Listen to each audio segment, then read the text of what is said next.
আসসালামু আলাইকুম। আজকে আপনাদের সাথে শেয়ার করব পাঙ্গাস মাছ আর টমেটো দিয়ে পাঙ্গাস মাছের ঝোল রেসিপি।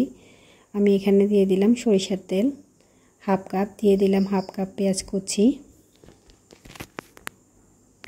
দিয়ে দিলাম আমি হাফ টিস্পুন রসুন বাটা, হাফ টিস্পুন আদা বাটা, দিলাম আমি এখানে দুটো টমেটো, এটা আমি ছোট করে পালি করে কেটে নিয়েছি। এখন আমি সবগুলো মশলা একসাথে কষে নেব। দিয়ে দিলাম আমি এখানে কেটে ধুয়ে রাখা পাঙ্গাস মাছগুলো। আমার এই পাঙ্গাস মাছটা ওজনে 2.5 কেজি ছিল, এটা বড় পাঙ্গাস মাছ।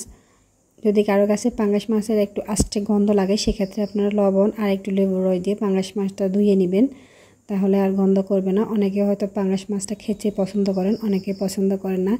এভাবে রান্না করলে তাজা পাঙ্গাস মাছটা ভালো লাগে। আমি এখন মাছগুলো দিয়ে টমেটোর সাথে হালকা একটু কষিয়ে নিয়েছিলাম, 5 মিনিট এটা লো আছে কষিয়ে নিয়েছি। দিয়ে দিচ্ছি এখানে হলুদের গুঁড়া, আমি দিয়ে দিলাম এখানে হলুদের গুঁড়া 2 টিস্পুন, মরিচের গুঁড়া 1 টিস্পুন, জিরা ধনিয়ার গুঁড়া 1 টিস্পুন, লবণ দিলাম আমি 1 টিস্পুন। লবণটা যে যার স্বাদ অনুযায়ী দিবেন, ঝালটাও যে যার পছন্দ অনুযায়ী দিতে পারেন। সবগুলা মশলা আমি একটু মাছের সাথে মিলিয়ে নিচ্ছি। মাছটা কিন্তু আমি খুব আলতোভাবে নেড়ে নিচ্ছি। দেখুন আবার এই মাছটা ভেঙে যেতে পারে যেহেতু মাছটা নরম। আর এই মাছটা আমি ফ্রাই করে নেই, কাঁচা এভাবে রান্না করতেছি, তো সেক্ষেত্রে অবশ্যই এটা রান্না করার সময় খুবই কেয়ারফুল থাকতে হবে যাতে মাছটা ভেঙে না যায়। আমি এটা ঢেকে রান্না করব 10 মিনিট।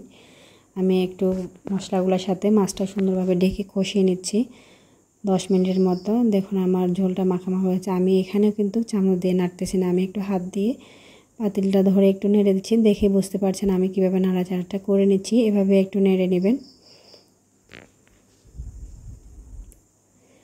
পাঙ্গাস মাছটা টমেটো দিয়ে এভাবে ঝোল রান্না করলে খুবই মজা লাগে খেতে। আমি এখানে দিয়ে দিলাম যে মাছটায় মশলাগুলো আমি এখানে রেখেছিলাম, ওই বাড়িটা ধুয়ে হালকা একটু পানি দিয়ে দিলাম।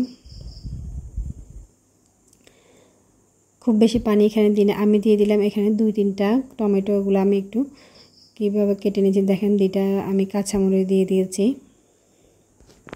সবগুলো আমি আবারও একটু ঢেকে 30 মিনিট রান্না করব। সব মিলিয়ে আমার 35 থেকে 40 মিনিট রান্না করা হয়ে গেছে। হয়ে গেলে বুঝবেন মাছটা হয়ে গেছে। এখানে আমি কিন্তু খুব বেশি পানি ব্যবহার করিনি যেহেতু মাছটা আমার কাঁচা, আর খুব বেশি ঝোল রাখলে কিন্তু হবে না, এটা মাখা মাখা ঝোল রাখতে হবে। মাছটা আমার হয়ে এসেছে। আমি অল্প হাফ কাপের মতো পানি দিয়েছিলাম। দেখুন আমি মাছটা পরিবেশন করে নিয়েছি। রেসিপিটি ভালো লাগলে লাইক কমেন্ট শেয়ার করবেন, সাবস্ক্রাইব করে চ্যানেলের পাশে থাকবেন। ধন্যবাদ সবাইকে, আল্লাহ হাফেজ।